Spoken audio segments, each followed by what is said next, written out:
एक दिन राजा हो गावे छलिए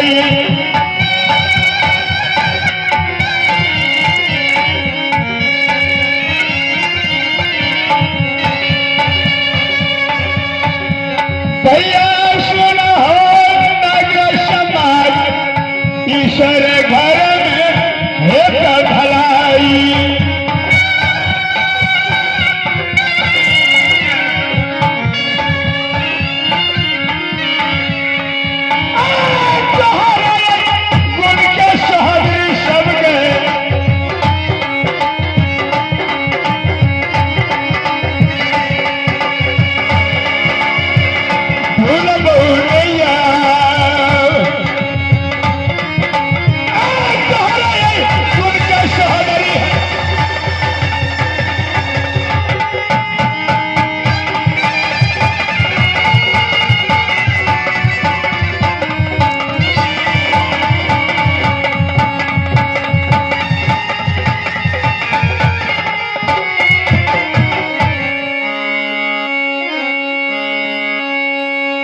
देखिए ईश्वर का लीला।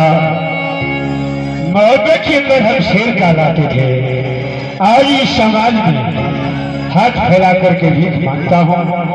मैं किसी का कुछ नहीं,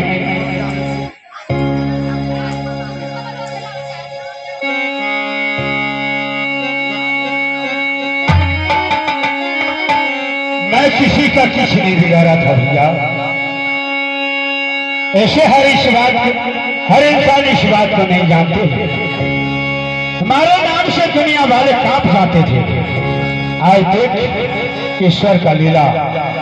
कौन चुपती था ईश्वर घर में कि पत्नी और बेटा के साथ जंगल में दर की ठोकर खा रहे थे। भाभी मैना घरवाली आग लगा दिया तुमने बहुत के अंदर।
को लग लगा